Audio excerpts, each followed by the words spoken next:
Did you just hear those words in your head? That's the other voice. So, what is the other voice? The other voice is the experience of having a conversation with myself, for myself, by myself, without uttering it aloud. That is to say, I may be in the midst of people. I could be talking to myself, with myself, and no one else is hearing what I'm saying aside me. So it's more like a support mechanism in which I use to have an intrapersonal relationship with myself. Much as I would like to say yes, the answer is no.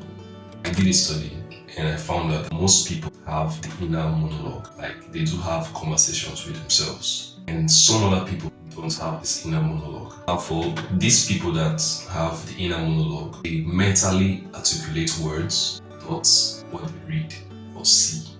For them, it's a kind of support mechanism that aids in their intrapersonal communication with themselves. They interpret situations, what they read, what they see through words. For the other people that don't have the inner monologue, they visually articulate things. They see in pictures. They see thoughts as pictures. They think through sounds, through pictures. They don't mentally articulate words like these other people. So it's fascinating. The study went on to say that the people who visualize words are faster when it comes to reasoning than those who don't. Interesting. I could remember when I became aware that I could talk to myself. I couldn't understand why I was always talking to myself. At some point, I tried making myself stop talking to myself, but I couldn't. It just went on and on.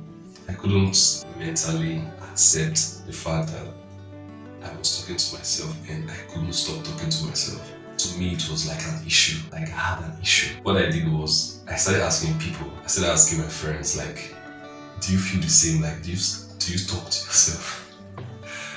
Like everyone I met, everyone I asked back then told me that the normal thing, like they talk to themselves. So I assumed that everyone in the world talk to themselves. But I was wrong. I came across a YouTube video. I heard this lady saying she doesn't have the inner monologue. I was shocked. I was like, what? She said she sees words in pictures. She could read a sentence and mentally visualize those words. For me, it was mind blowing because up until that point, I had no idea that someone could actually do that. It gave me a different perspective altogether.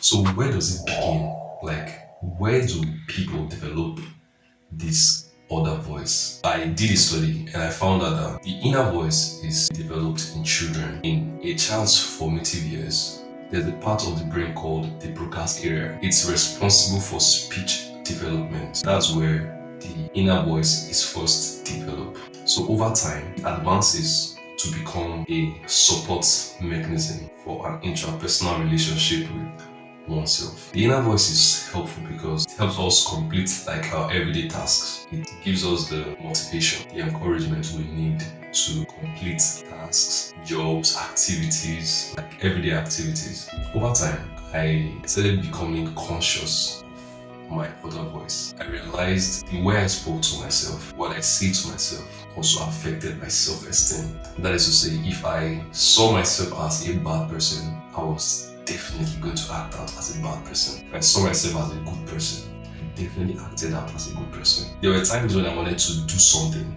and I told myself, you can't do this thing. It's not possible. It's not going to work. Now, it's not something I did consciously. I just heard those words in my head like, you can't do this. And I mentally accepted it. I accepted it because I didn't know better. And much to my surprise, I actually didn't do those things that I said I was going to do because I already told myself that I couldn't do it.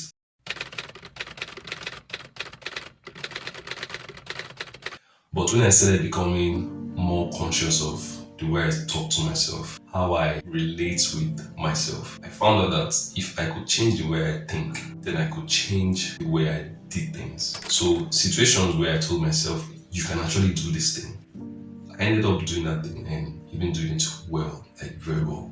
This story is about I and my dad. I remember this time when I needed cash and I went to meet my dad. I told him that I needed 100,000 naira. Over here, we use naira. I'm in Nigeria, and I told him I needed 100,000 naira. And my dad said, "Okay, come back by this time next month, and I will give you the money." I was so happy. I was so excited. I told my dad, thank you so much. You have no idea what you've done for me. You have no idea." I was so happy. The very next month, I met my dad because I was so excited. I said, "Dad, you remember what this cost about?" "Yeah, so I'm here." And my dad looked at me and said, "I thought about it and I cannot give you the money." I was like, "Dad, please don't do this to me right now because I had already planned for this cash. I needed this money." I told him what I needed to do with the money and he told me, "I am not giving you the money." At that point, I felt devastated. I felt frustrated. I left there thinking to myself, "God, why me? Like, why did this happen to me? It's someone working against me. Like, what is happening?" Like, I couldn't mentally understand what was going on. I was furious. And then I had a mind switch. I asked myself, "Do you actually want this money?" The answer was yes. I actually needed the money. I told myself, these challenges, my dad telling me no, is actually a challenge that will take me to the next level because I will get the money. It doesn't matter what happens. Bottom line is I will get the money and I will get those things that I wanted to get. So I woke up every morning feeling excited, knowing that irrespective of what happens, irrespective of the challenges around me, irrespective of the no's, the many no's I was going to get, I eventually would get that money and I'll get those things that I wanted to get. So for me, it became like a motivation to actually get what I wanted to get. And a month later, like exactly a month later, I came across a contest online. This company, they put up a contest online and I was involved in the contest and I won the contest and they gave me $500. Now, $500 converted to Nigerian currency back then was around 278,000 thereabouts. Yeah, and that experience for me was a life-changing experience. It was a life-changing experience because up until that point, I didn't know the power of self-talk. I did not know how to use my inner monologue for motivation, for encouragement, for self-assertion. Like, I had no idea. I had no idea that whatever I told myself was what I was eventually going to play out.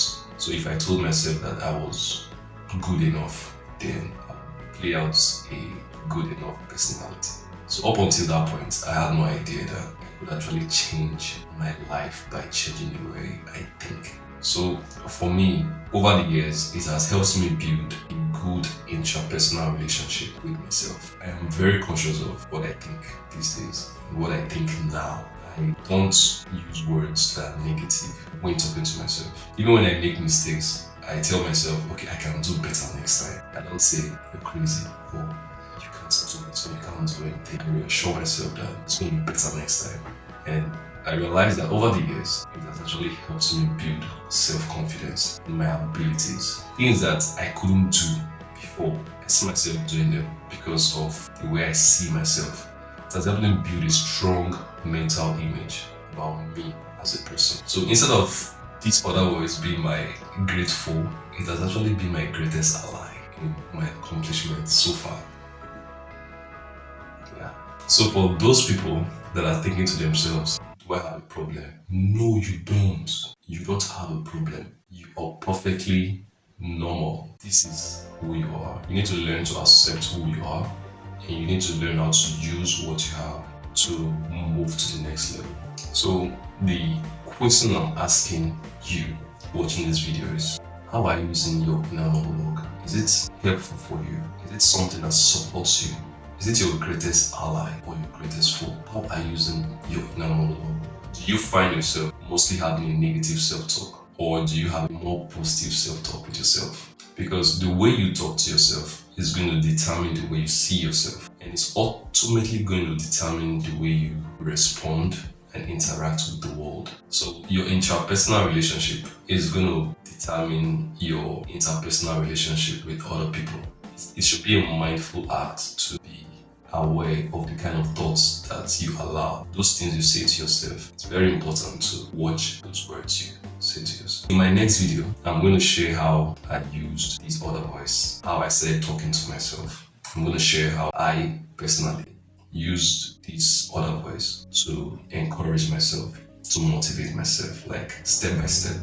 I'm going to share with you how you can also use it for yourself. So I'm going to share with you how you can change a negative self-talk to a positive self-talk, because some people don't really know how to talk to themselves positively. They've grown accustomed to negativity. They have no idea how detrimental it is to their mental health. So I'm going to share in my next video how you can change your negative self-talk to a more fulfilling positive self-talk for yourself. I want to hear your comments. I want to hear what you think. I want to hear your story. And thank you.